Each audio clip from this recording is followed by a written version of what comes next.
GBP ക്യാഡിൽ നമുക്ക് കിട്ടിയൊരു എൻഡിൻ്റെ ഒരു ട്രേഡ് ബ്രേക്ക് ഡൗൺ ആണ് ഇപ്പോൾ നമ്മൾ ഡിസ്കസ് ചെയ്യാൻ പോകുന്നത്.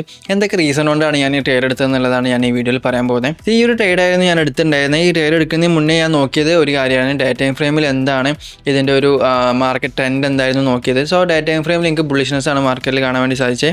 അത് മാത്രമല്ല നമുക്ക് അതിന് മുന്നേ കുറച്ച് ദിവസങ്ങൾ മുന്നേ നമുക്ക് നല്ല രീതിയിൽ ബെയറിഷ് ആയിരുന്നു. അതിനുശേഷം നമുക്ക് ഇവിടെ ചേഞ്ച് ഓഫ് ക്യാറ്റ് കിട്ടിയതിന് ശേഷം പ്രൈസ് നല്ല രീതിയിൽ ബുള്ളിഷ്നെസ് ആയി. സോ നമുക്ക് എനിക്ക് എൻട്രി കിട്ടാൻ ഫസ്റ്റ് ഞാൻ വെയിറ്റ് ഒരു BOS അല്ലെങ്കിൽ ചേഞ്ച് ഓഫ് ക്യാരക്ടറാണ്. സോ ഈ ഒരു സമയത്ത് എനിക്ക് BOS ആണ് കിട്ടിയുള്ളത്. പിന്നെ നെക്സ്റ്റ് വേണ്ട എനിക്ക് ഒരു ഫെയർ വാല്യൂ ഗ്യാപ്പ് അല്ലെങ്കിൽ ഇംബാലൻസ് ആണ് എനിക്ക് വേണ്ടിയിട്ട് വന്നത്. സോ ഫസ്റ്റ് എനിക്ക് വേണ്ടത് ഒരു BOS ആയിരുന്നു. ആ BOS കിട്ടിയിട്ടുണ്ട്. അതിനുശേഷം എനിക്കൊരു ഫെയർ വാല്യൂ ഗ്യാപ്പ്, അതുപോലെ തന്നെ ഇൻഎഫിഷ്യൻ്റ് ആയിട്ടുള്ള ഓർഡർ ബ്ലോക്ക്, ഈ രണ്ട് കാര്യങ്ങളാണ് എനിക്ക് ആവശ്യം വേണ്ടിയിരുന്നത്. ഈ ഒരു ഏരിയയിൽ ചേഞ്ച് ഓഫ് ക്യാറ്റ് കിട്ടിയതിന് ശേഷം 2 hour നല്ല രീതിയിൽ ബുള്ളിഷ്നെസ് ആണ് നമുക്ക് കാണാൻ വേണ്ടി സാധിച്ചത്. അതിനുശേഷം ഫസ്റ്റ് എനിക്ക് വേണ്ടത് ഒരു BOS ആയിരുന്നു. കാരണം ബുള്ളിഷ് ആയതുകൊണ്ട് എനിക്കൊരു BOS ആയിരുന്നു വേണ്ടിയിരുന്നത്. ഇവിടെ ഈ ഒരു ഏരിയയിൽ നമുക്ക് ചേഞ്ച് ഓഫ് ക്യാറ്റ് കിട്ടിയതിന് ശേഷം 2 hour നല്ല രീതിയിൽ ബുള്ളിഷ്നെസ് ആയി. സോ ഈ ഒരു ഏരിയയിൽ നമുക്ക് ഒരു BOSും കിട്ടിയിട്ടുണ്ട്, നമുക്ക് നല്ലൊരു ഇൻഎഫിഷ്യൻ്റ് ആയിട്ടുള്ള ഓർഡർ ബ്ലോക്കും കിട്ടിയിട്ടുണ്ട്.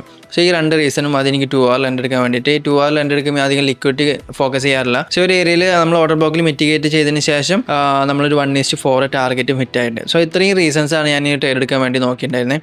So thank you for watching this video.